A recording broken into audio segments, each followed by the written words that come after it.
He is building rockets to Mars, reinventing the car, reshaping social media, developing artificial intelligence, all at the same time.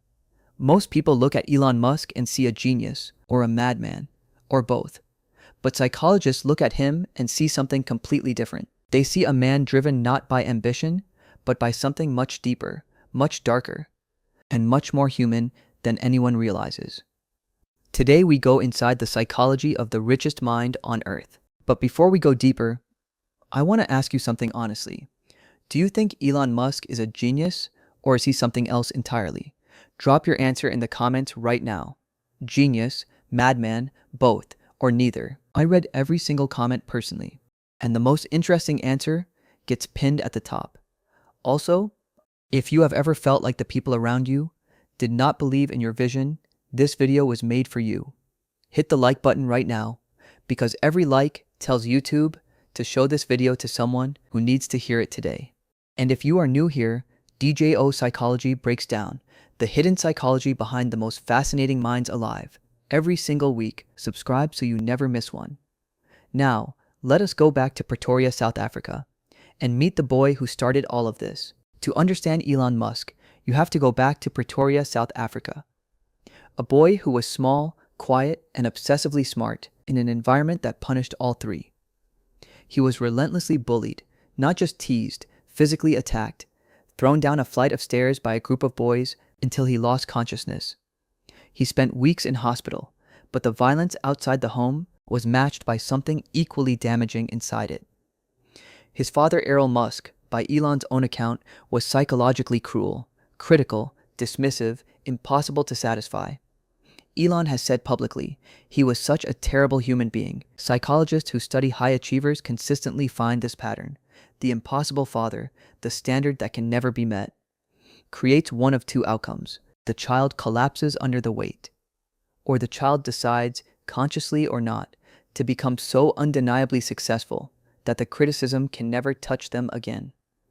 Elon Musk chose the second path, and he never stopped running. In 2021, Elon Musk publicly disclosed that he has Asperger's syndrome, a form of autism spectrum disorder, and this single fact explains more about his psychology than almost anything else. The autistic brain processes the world differently. Social cues that most people read automatically require conscious effort and energy. This means less mental bandwidth spent on social navigation and more available for something else entirely. Hyperfocus. When the autistic brain locks onto a subject, it goes deeper than any neurotypical brain can sustain. Not hours of focus, days, weeks, months. Elon taught himself rocket science by reading textbooks for 6 months straight. He called aerospace engineers and asked them why rockets cost so much. When they told him, he went away, ran the numbers himself, and concluded they were wrong. Elon, this is not normal confidence. This is a brain that does not accept that is just how it is, as a valid answer. Now here's the part nobody talks about. Why Mars? Why the desperate urgency to make humanity multiplanetary? On the surface, Musk says it is about survival, about ensuring humanity does not go extinct from a single catastrophic event on Earth. But psychologists point to something deeper.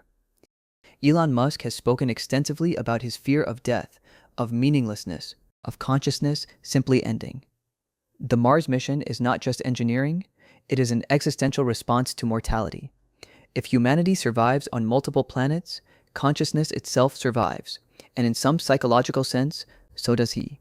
Psychologists call this terror management theory, the idea that much of human ambition, art, architecture, legacy, empire is ultimately driven by the awareness of death and the desperate human need to create something that outlasts us.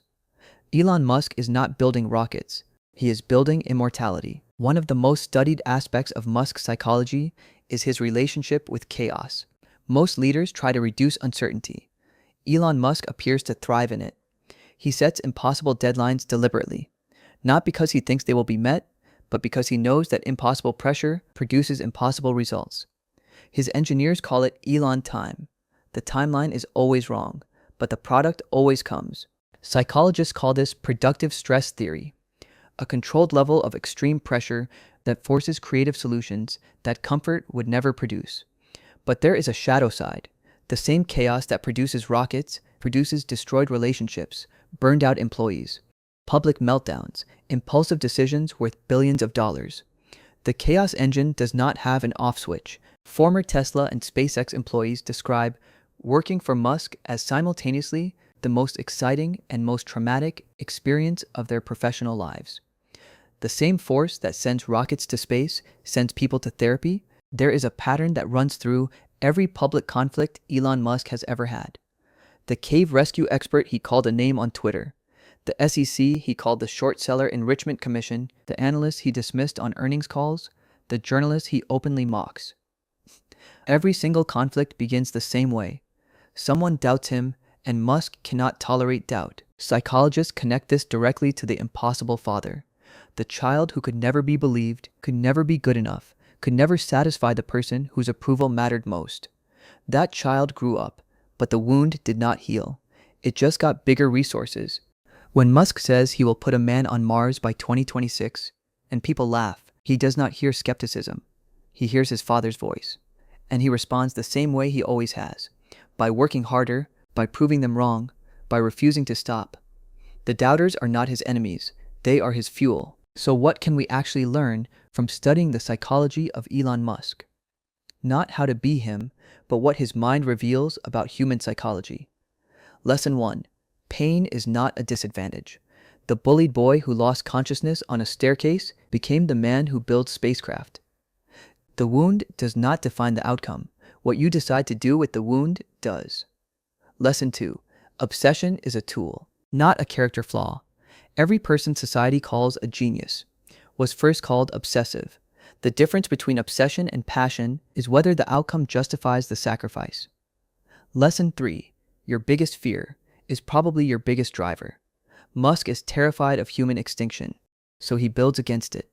What are you most afraid of? Because the answer to that question might be pointing directly at the most important work of your life.